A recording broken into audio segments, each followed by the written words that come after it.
എല്ലുകളുടെ ഉറപ്പ് വർദ്ധിപ്പിക്കുന്നതിന് നിങ്ങൾ കഴിക്കേണ്ട ഭക്ഷണം എന്തെല്ലാമാണ്? പലരും ചെയ്യുന്നത് കാൽഷ്യം കണ്ടന്റുള്ള ഭക്ഷണങ്ങളോ കാൽഷ്യം സപ്ലിമെന്റുകളോ ആണ് എല്ലുകൾക്ക് വേണ്ടി കഴിക്കുന്നത്. എന്നാൽ ഇത് മാത്രം കഴിച്ചാൽ ആവുമോ? ഇല്ല.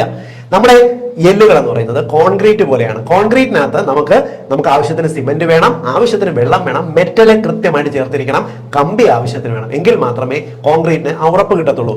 നമ്മുടെ എല്ലുകളുടെ ഉറപ്പിനും ആവശ്യമുള്ളത് കാൽഷ്യം മാത്രമല്ല, മറ്റു ഘടകങ്ങളുമുണ്ട്. പറഞ്ഞുതരാം. കാൽഷ്യം കണ്ടന്റുള്ള ഭക്ഷണങ്ങൾ പ്രധാനമായിട്ടും നിങ്ങൾക്ക് ഇലക്കറികൾ എന്ന്, പ്രത്യേകിച്ച് പൊന്നാങ്കണ്ണി ചീര, അഗസ്ത്യ ചീര, നമ്മുടെ നാട്ടിൽ കിട്ടുന്ന സാധാരണ ഇലവർഗ്ഗങ്ങൾ, പച്ചക്കറികൾ പോലുള്ളവ ധാരാളമായിട്ട് കഴിക്കുക. കൂടാതെ മത്സ്യം കഴിക്കുക, നട്ട്സ്, പ്രത്യേകിച്ച് എള്ള് പോലുള്ളവ സീഡ്സ് കഴിക്കാനായിട്ട് നോക്കുക. കൂടാതെ നിങ്ങൾ ആവശ്യത്തിന് വെള്ളം കുടിക്കാനായിട്ട് നോക്കുക. ഇതുകൂടാതെ പ്രോട്ടീൻ കണ്ടന്റുള്ള ഭക്ഷണങ്ങൾ കഴിക്കുക. എല്ലിന് ഉറപ്പിന് പ്രോട്ടീനുകൾ ആവശ്യമാണ്.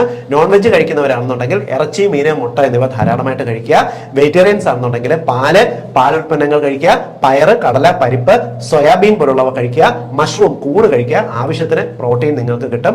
ഇതുകൊണ്ട് മാത്രം തീർന്നു ഇല്ല. വൈറ്റമിൻ ഡി നിങ്ങളുടെ ശരീരത്തിൽ നോർമൽ ആണെന്ന് ഉറപ്പുവരുത്തണം. എങ്കിൽ മാത്രമേ എല്ലുകൾ അത് രൂപാന്തരപ്പെടുത്തുള്ളൂ.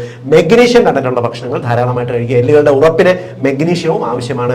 മെഗ്നീഷ്യം കണ്ടന്റുള്ള ഫുഡ് എന്ന് പറയുന്നത് നമ്മുടെ നാട്ടിൽ കിട്ടുന്ന ഇലക്കറികൾ, സീഡ്സിനകത്ത് ആവശ്യത്തിനുണ്ട്. കൂടാതെ അവക്കാഡോയ്ക്കകത്തും ആവശ്യത്തിന് മെഗ്നീഷ്യം അടങ്ങിയിട്ടുണ്ട്. ഇതെല്ലാം കഴിച്ചു കഴിഞ്ഞാൽ എല്ലിന് ഉറപ്പ് കിട്ടുമോ? ഇല്ല. ഇത് മാത്രം പോരാ. ഇത് കൂട്ടിക്കുഴയ്ക്കുന്ന നമ്മുടെ കോൺക്രീറ്റിന്റെ മിക്സിംഗ് എത്രത്തോളം ഉറപ്പിന് സഹായിക്കുന്നു നിങ്ങൾക്കറിയത്തില്ല. അതേപോലെ തന്നെ എല്ലുകളുടെ ഉറപ്പിന് വ്യായാമം ആവശ്യമാണ്. ഈ കഴിക്കുന്ന ഭക്ഷണങ്ങൾ കൃത്യമായി എല്ലുകളിൽ എത്തണമെന്നുണ്ടെങ്കിൽ വ്യായാമം ചെയ്യണം. വ്യായാമം ചെയ്യുമെങ്കിൽ മാത്രമേ ഈ ഭക്ഷണങ്ങളുടെ കോമ്പിനേഷൻ എല്ലുകളിൽ എത്തുകയും എല്ലുകളുടെ ഉറപ്പ് വർദ്ധിപ്പിക്കുകയും ചെയ്യത്തുള്ളൂ. അപ്പോൾ സ്ട്രോങ് ആയിട്ടുള്ള എല്ലുകൾ വേണമെങ്കിൽ എന്ത് ചെയ്യണമെന്ന് ഇപ്പോൾ മനസ്സിലായില്ലേ? ഒന്ന് ഷെയർ ചെയ്തോളൂ.